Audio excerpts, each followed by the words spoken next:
और सबसे बड़ा मकसद संविधान चालीसा ये है कि संविधान चालीसा को बहुत सिंपल रूप से करके 40 उन अनुच्छेदों को बता के हम अपने SC ST के लोगों तक पहुंचा रहे हैं कि भाई देखो ये तुम्हारी शक्ति है, इसमें संविधान में तुम्हारे लिए दिया है, क्योंकि गुमराह किया हुआ है। हमें वो हिस्सेदारी चाहिए जो संविधान में है। 22.5% हमारे बच्चों को आप वो गारंटी दो कि शिक्षा और उसमें रोजगार में गारंटी चाहिए, निजीकरण, निजी क्षेत्र में रिजर्वेशन चाहिए। तो कर्नाटक में हमारे एक दलित के बच्चे के हाथ से वो चलता है जुलूस, तो वो भगवान जी छू लिए। तो आपने कहा हमारे भगवान जी तो तुमने छू लिया, पवित्र हो गए। 60,000 का उसके ऊपर वो जुर्माना लगा दिया। संविधान चालीसा इसलिए नाम रखा है कि इसमें 40 वो जबरदस्त अनुच्छेद हैं जो SC ST को एम्पावर करते हैं, शक्तिशाली करते हैं, उनको स्ट्रेंथन करते हैं शैक्षणिक रूप से, उनको आर्थिक रूप से और राजनीतिक रूप से। तो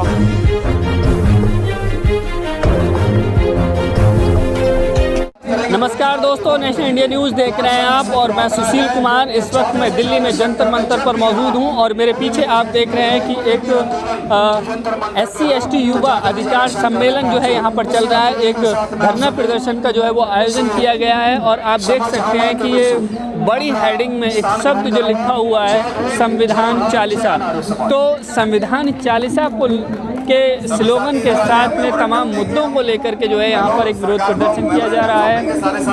जो अशोक अज्ञानी है सामाजिक कार्यकर्ता, वो जो है इसका नेतृत्व कर रहे हैं और इस संविधान चालीसा का आखिर क्या मतलब है, इसके क्या मुद्दे हैं, क्या मायने हैं, उन सब मुद्दों पर जो है हम बात करेंगे अशोक अज्ञानी जी से और समझना चाहेंगे कि आखिर उन्हें क्या ज़रूरत पड़ी है ये संविधान चालीसा जैसा कार्यक्रम जो है वो चलाने की। इस देश में हम जो SC ST के जो समुदाय हैं वो पिछले 5000 साल से डिप्राइव हैं उन चालीसाओं की वजह से, जो चालीसा हमारे ऊपर थोपे गए थे या जिन चालीसाओं से हमें दूर रखा गया था।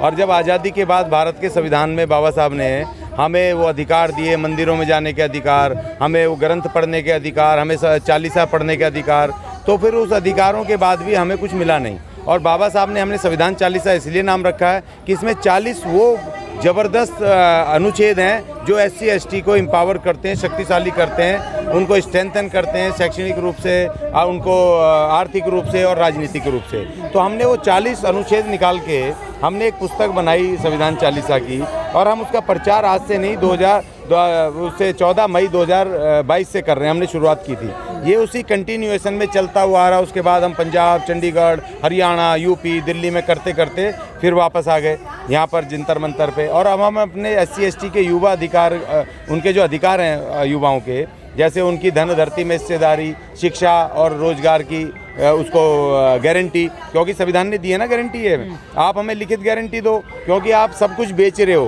पहले तो सब सरकारी संस्था वो थे ना, शिक्षा और सब जो वो थे फाइनेंशियल आपके इंस्टीट्यूशंस थे, सब सरकारी थे, उसमें रिजर्वेशन था हमारा 22.5%। अब वो हिस्सेदारी ख़त्म करके आपने वो सब लालाओं को दे दी है, प्राइवेट कर दिया। तो निजीकरण, निजी क्षेत्र में हमें हिस्सेदारी चाहिए। और हमारे बच्चों की, क्योंकि हम 5000 साल से तुम्हें कमा के दिया है इस देश को, हमें तुमने मिनिमम वेज नहीं दिया, हमने तुम्हें रोटियों के टुकड़े दिए हमें आप लोगों ने।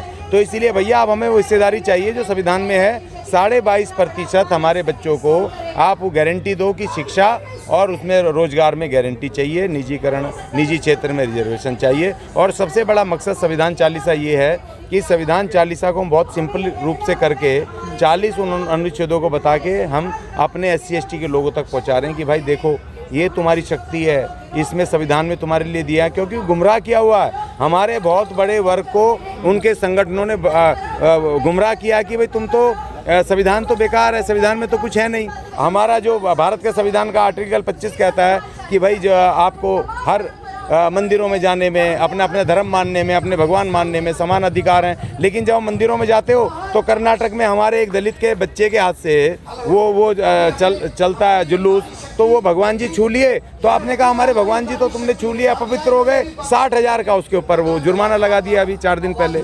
तो आप इस तरह से जब आपके भगवान हमसे छूने से हो रहे हैं, तो जो आर्टिकल 14 है, विधि के समान सब नागरिक बराबर हैं, वो बराबर कैसे हुए?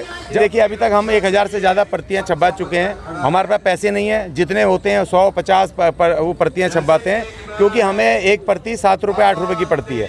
तो हम अपने लोगों को कहते हैं भाई फ्री में तो हम देंगे नहीं, क्योंकि फ्री की चीज़ तो ना तो किसी काम की नहीं होती। आप हमें उतने दे दो 10 रुपये जो इसकी लागत है, इसकी प्रिंटिंग छपाई कढ़ाई जो है वो दे दो हमें, क्योंकि फ्री में दिया जाना बिल्कुल बेकार चीज़ है। 10 रुपये नॉमिनल होता है, हाँ उसको फ्री देंगे, क्योंकि हमारे बहुत सारे नौजवान बहुत सारे लोग पढ़ना चाहते हैं मगर पैसे नहीं है। जो ईमानदारी से वादा करेगा हम इसको पढ़ेंगे तो हम उसको उसमें फ्री नहीं देंगे। वो भी हमारे लोगों से चंदा मांग करके हम काम करते हैं, चंदा लेकर के हम उसको उसमें एडजस्ट करके उनको देंगे। और पूरे देश में जाना है ये दूध पे जो 14 मई का हमने कार्यक्रम यहाँ संविधान चालीसा किया था इसी जंतर मंतर पे।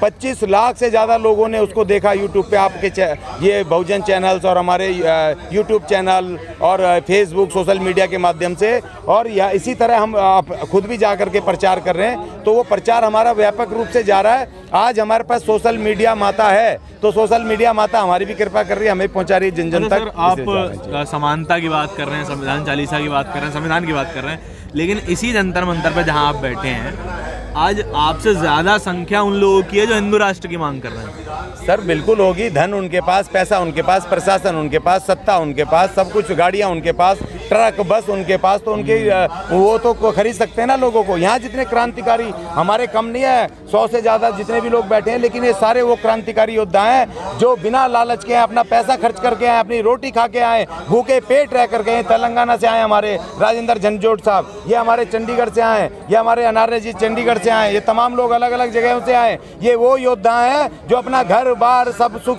चैन छोड़ करके कल भरी बारिश में दिल्ली पहुंचे और आज यहाँ जंतर मंतर पर हैं। इसका मतलब हमें अब उम्मीद हो गई है कि परिवर्तन होगा, हम संविधान बचा पाएंगे, संविधान लागू कर पाएंगे। लेकिन आप लोग हिंदू राष्ट्र की मांग क्यों नहीं कर रहे हैं? आपको भी करनी चाहिए। हम हिंदू हैं ही नहीं ना।